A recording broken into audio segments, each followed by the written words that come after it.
Llévate el kit de lavado de la colección de cuidado del vehículo marca Pro X1 por solo $19.99, solo en O'Reilly Auto Parts.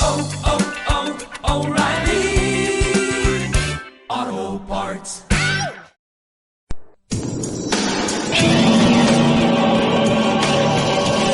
Es un fenómeno tan antiguo como la civilización misma. El exorcismo, el ritual de expulsar a los demonios de las almas de los poseídos, está experimentando un nuevo auge en nuestros días por todo el mundo. ¿Está aumentando el poder de los demonios? Hay veces que pienso que la mitad de la población sufre algún grado de posesión demoníaca y no lo sabe. ¿O nuestros demonios personales están consiguiendo salir impunes de asesinatos? El demonio me obligó a hacerlo.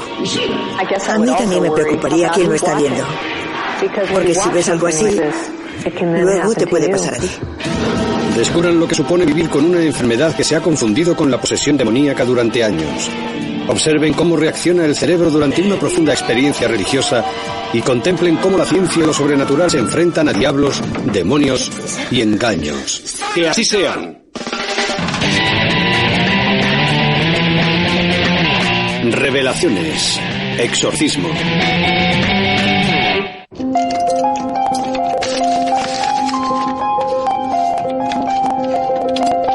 Hace algunos años, pero no demasiados, el demonio parecía estar pasado de moda.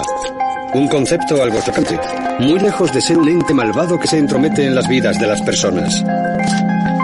La idea de que Satanás pudiera entablar una especie de combate cuerpo a cuerpo con el alma de una persona sonaba algo totalmente medieval. Eso fue antes de que una película titulada El Exorcista centrara su atención en un antiguo ritual católico y aterrorizara a toda una generación. La gente que veía El Exorcista empezaba a sentir náuseas también, y a temblar, e incluso vomitaba y se sentía mal. Solo con ver la película empezaban a pensar que ellos también podían estar poseídos. Empezaron a llegar avisos continuamente. La gente visitaba a los sacerdotes porque pensaba que podía estar poseída. La repercusión de la película en el imaginario colectivo fue enorme, desencadenando una infinidad de imitaciones y avivando una obsesión creciente por el satanismo. Hoy en día, el exorcismo está en plena forma y sigue prosperando en Roma. En una escuela del Vaticano, la prestigiosa Universidad Pontificia de Roma, los alumnos pueden asistir al nuevo curso de 2 meses sobre exorcismo. Algunos de ellos quieren convertirse en soldados que combatan en la Guerra Santa contra el mal, expulsando a los demonios que poseen a la gente. Entre los profesores más reputados se encuentra el padre Gabriel Nani, exorcista. La palabra latina para posesión significa sitio, asedio, una ciudad rodeada por un ejército. La persona sería la ciudad, y el centro de la ciudad, la voluntad o el alma de la persona. Los demonios parecen destruir sistemáticamente todas las defensas de esa persona y controlan su voluntad. El antiguo ritual católico y la versión anglicana de la que vemos una grabación de la década de los 70 apenas han cambiado desde la Edad Media. El sacerdote o el pastor le pide al espíritu maligno que abandone el cuerpo en el nombre de Jesucristo, pero no interactúa con el demonio de ninguna otra forma. Te desafío en nombre del Señor. Algo muy diferente a esto. Esta es la casa del Señor, es propiedad del Señor, son los fieles del Señor, no tienes derecho a estar aquí. Deja a esta gente en paz. Bienvenidos a uno de los multitudinarios seminarios sobre exorcismo de Bob Larson. Lo suyo es enfrentarse con el diablo cara a cara. Vamos a luchar contra el rechazo, el abandono. Larson es una figura polémica incluso entre los cristianos de los movimientos carismáticos y lleva 30 años practicando exorcismos. Una pareja, un amigo, un padre, un familiar que no se haya preocupado por nosotros como debería. Voy a enfrentarme a ti por lo que le has hecho a este hombre. Hay veces que pienso que la mitad de la población sufre algún grado de posesión demoníaca y no lo sabe. Estamos protegidos por el pacto de sangre original. ¿Me oyes, Satanás? Esta noche Larson está realizando un seminario en Pasadena, California. Ve demonios alimentándose de las debilidades humanas y acechando tras los ojos de los abatidos, los afligidos, los iracundos y los desorientados. La verdad es que a veces los demonios sois un poco torpes y os delatáis. Ahora sabemos que hay un espíritu maligno del que tenemos que deshacernos. La mayoría de los demonios se manifiestan a través del sufrimiento humano. Hay demonios asesinos, de ira, rechazo, furia y venganza. Los personas entierran sus sentimientos más profundos. Uno sacan y ahí empieza a crecer y crecer. Jezabel, no tienes agallas para mirar a un hombre, Dios mío. No quiero mirarte. Mírame. No quiero mirarte. Abre los ojos, te lo ordeno en nombre de Cristo. Lo importante en un exorcismo no es que la gente cree por las películas. No se trata de llegar a echar un poco de agua bendita, sacar un crucifijo y gritar ¡fuera! Hay que llegar a esta parte herida y furiosa de la persona y ayudarle a resolver ese problema para que el demonio ya no tenga dónde agarrarse. Jezabel, ella no te quiere. Vete, te lo estoy pidiendo. Vamos, díselo. Decirle estas cosas. ¿Dónde se pueden ir? ¡Fuera! ¡Fuera! ¡Fuera! ¡Fuera! ¡Fuera! ¡Fuera! ¡Fuera! ¡Fuera! ¡Fuera! ¡Fuera! No voy por ahí hablando con los demonios. Los interrogo cuando estoy practicando un exorcismo. Yo no hablaría con uno fuera de ese momento. Pero cuando estás haciendo un exorcismo, hay un punto en el que dejas hablar para obtener la información que necesitas para conseguir exorcizarlo. Los últimos 30 años, Larson asegura haber exorcizado más de 6.000 demonios. Sal ahora mismo en el nombre de Dios. ¡Suéltala! Imparte una media de más de 20 seminarios al mes y ha dado conferencias en 80 países. Salid. Demonios, salid. Heidi Lina lleva más de un año asistiendo a estos seminarios. Asegura que los demonios la atormentan desde que era una niña. Yo te Cuando era muy pequeña, tenía pesadillas. Veía demonios aterradores en mi habitación. Me atacaban mientras dormía y me violaban. Era asqueroso, sucio y repugnante. Me despertaba y pensaba, ¿pero qué me está pasando? El Espíritu Santo. Quieto. Quieto. Te ordeno. He estado en psiquiátricos. He solicitado ayuda profesional. He hecho todo lo que me han dicho que hiciera. Pero no ha servido de nada. Y cuando empecé a venir aquí, comencé a sentirme aliviada poco a poco. Con cada exorcismo que se me practicaba, pensaba, empiezo a sentirme mejor. Vete, vete. Solo en el último año, a Heidi se le han practicado más de 50 exorcismos. Para los escépticos, el diálogo entre Heidi y Bob parece más bien otra cosa. Un espectáculo de hipnosis en el que una serie de personas sugestionables representan lo que un líder carismático les pide. Cuentas con alguien tan sugestionable que puede llegar a pensar que está poseído. El resto es casi automático. Se dedican a actuar, a representar un papel. Pueden poner una voz gutural o mascullar unas frases que parecen un idioma desconocido, o temblar y convulsionarse. ¡Sal en nombre de Dios! Tirarse al suelo, patear y retorcerse. Pueden hacer muchas cosas con las que puede parecer que están poseídos, pero no es así. Tiene una mira, un micrófono, unos focos, varios ayudantes y otras personas ya han sido exorcizadas. Las personas que están ahí están cargadas emocionalmente y conocen perfectamente el papel que tienen que representar. No creo que él sea un estafador o un impostor de forma consciente y monte el papel. Él se lo cree y ellos también. Es un psicodrama. Se retroalimenta. Siéntelo. Vamos. Es pura psicología, nada más. Deja salir la ira. Y lo que es peor, la industria del exorcismo puede poner en peligro la salud física y mental de estas personas, según la opinión de la psicóloga Elizabeth Loftus. Me preocupan mucho los individuos que sucumben a esto, porque tal vez tengan un problema que tiene una cura real, que les ayudará realmente a largo plazo. Y en lugar de eso, están desperdiciando su tiempo y sus recursos en obtener una cura falsa, que está evitando que busquen una verdadera solución que podría cambiar sus vidas. Y además están sirviendo como ejemplo, como muestra, como prueba para otras personas que los vean y tomen el mismo camino hacia un mundo que tampoco los va a ayudar a ellos. ¿Qué está ocurriendo realmente? ¿Son personas realmente poseídas por el diablo? ¿O es el exorcismo un mero placebo espiritual que no soluciona los problemas reales de los afligidos o los enfermos mentales? La historia del exorcismo está plagada de descripciones de personas a las que se les habían diagnosticado enfermedades mentales o trastornos neurológicos, no una posesión demoníaca. Hoy en día la Iglesia Católica hace todo lo posible para asegurarse de que se descarte todas las enfermedades físicas y mentales antes de que practique un exorcismo. Si la enfermedad no es espiritual o demoníaca, un exorcismo no la curará. Por otro lado, si los síntomas médicos o psiquiátricos desaparecen tras el exorcismo, queda claro que el causante era un demonio. La distinción está ahí, existe. Lo importante es no confundir las dos cosas. Antiguamente, uno de los trastornos que más se confundían con la posesión era el síndrome de Tourette, que no se ha identificado como una alteración cerebral hasta el último siglo. El síndrome de Tourette es un trastorno neurológico caracterizado por una serie de tics, movimientos y sonidos vocales involuntarios y repentinos que se producen repetidamente. El síndrome de Tourette se confundía antiguamente con la posesión demoníaca. Pienso que las razones de estos comportamientos parecen estar completamente separados y ser totalmente diferentes de la personalidad habitual del paciente. Y también el hecho de que son ataques repentinos, aparecen cuando menos te lo esperas, sin previo aviso. Y esos dos factores hacen que parezca que la persona tiene otra personalidad, o que hay mente que está actuando en su lugar. Es posible que el primer documento en el que se hace referencia al Tourette date de 1489. El diagnóstico fue una posesión demoníaca y el tratamiento recomendado un exorcismo. A otras personas con el síndrome se las tomó por brujas. Se ha comentado que durante los juicios de Salem, algunos de los niños que tenían comportamientos extraños podían padecer síndrome de Tourette. Se decía que sufrían convulsiones, tenían tics y soltaban chillidos.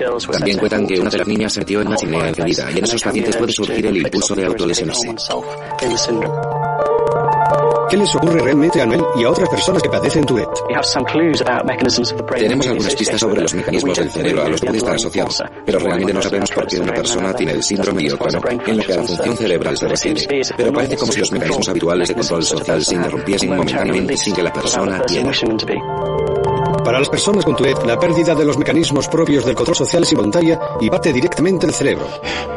La posesión, como sugieren los escépticos, puede ser una pérdida de control completamente voluntaria, pero también deja señales en el cerebro.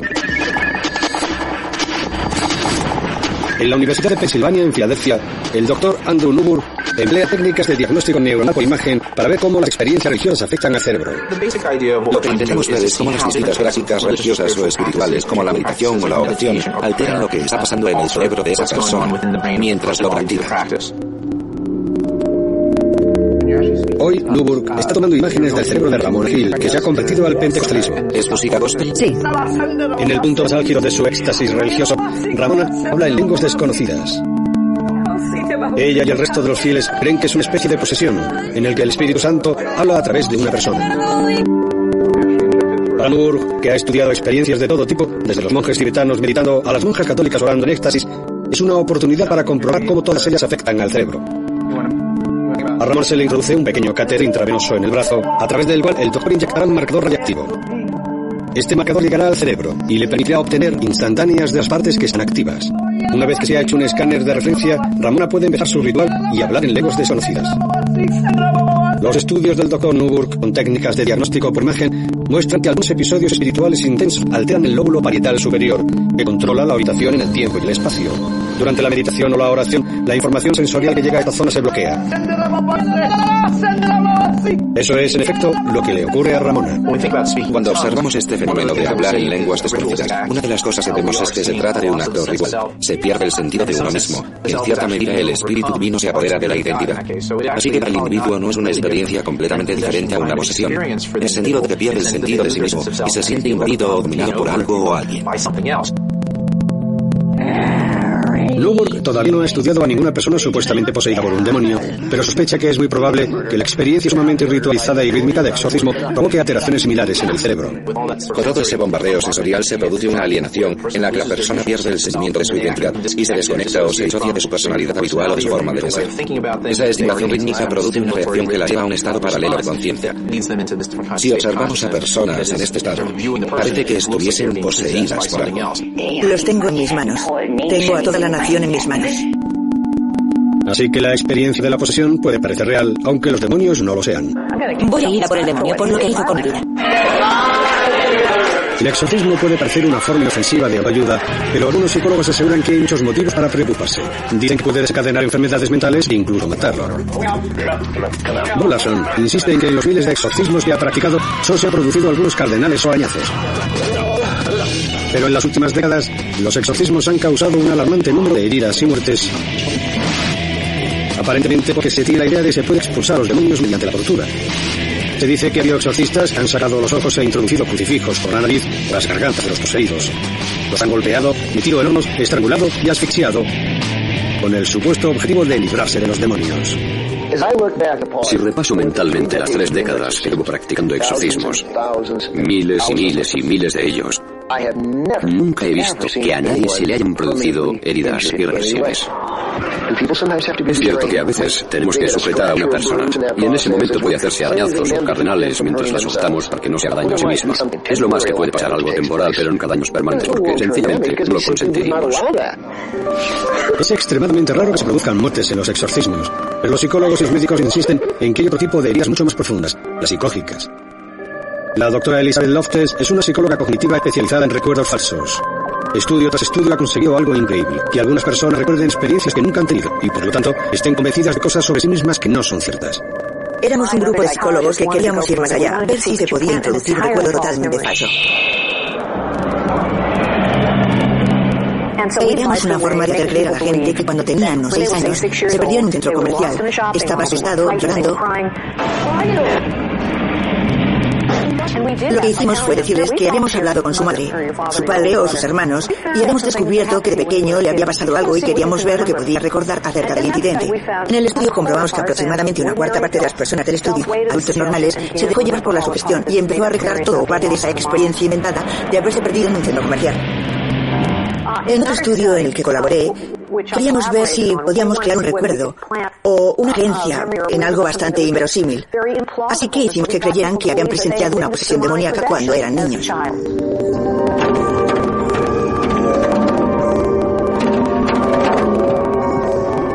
Si podemos hacer esto con una simple manipulación, contándoles historias sobre lo verosímil que podría ser algo, o un testimonio de que a ellos les ocurrió algo así, imagínense lo que puede conseguir una persona convencida y carismática para hacer creer a otras personas que están poseídas y que tienen que hacer algo al respecto. Alabemos al Espíritu Santo que nos trae el amor del Señor. Llevo años escuchando a los escépticos decir que esto es un disparate, que son tonterías, que he hipnotizado a esta gente o que son personas sin personalidad que buscan explicaciones fáciles y todo eso. Yo solo digo que tengo 6.000 estudios de casos prácticos, 100 equipos practicando cientos de exorcismos a la semana. Esto está pasando. Y sea lo que sea, incluso aunque no creas en ello, ¿no es mejor que estos individuos sean buenos padres, buenos miembros de la sociedad, en lugar de las potenciales bombas de relojería del mal que eran antes? ¿Hay sitio para el diablo en el mundo moderno? ¿O lo ignoramos bajo nuestra responsabilidad? ¿Son reales los exorcismos? En estos casos, todos necesitaríamos dedicarnos a la oración y a pedirle a Dios: Señor, si hay un demonio en mi vida, por favor, líbrame de él. Y si puedes, llámame. El exorcismo, como todos los caminos de la fe que ofrece la Iglesia, es una ventana abierta, llena de luz, en una habitación oscura de un mundo oscuro. Yo no creo en absoluto en que la gente pueda ser poseída por un demonio, porque no creo en los demonios.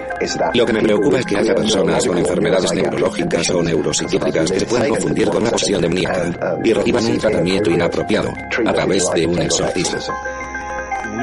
No tenemos que mirar más allá, en busca de personificaciones del mal. Basta con ver el mal que provocan los seres humanos. El diablo puede entrar en nuestras vidas e influir en ellas considerablemente. Está decidido a robar, matar y destruir todo lo que pueda. Lo que yo le diría a alguien que estuviera pensando en que le practicaran un exorcismo es que no malgastase su tiempo y su dinero. Si tienes un problema, acude a un profesional. Vivimos en el siglo XXI, la era de los avances científicos. Esto no es la Edad Media.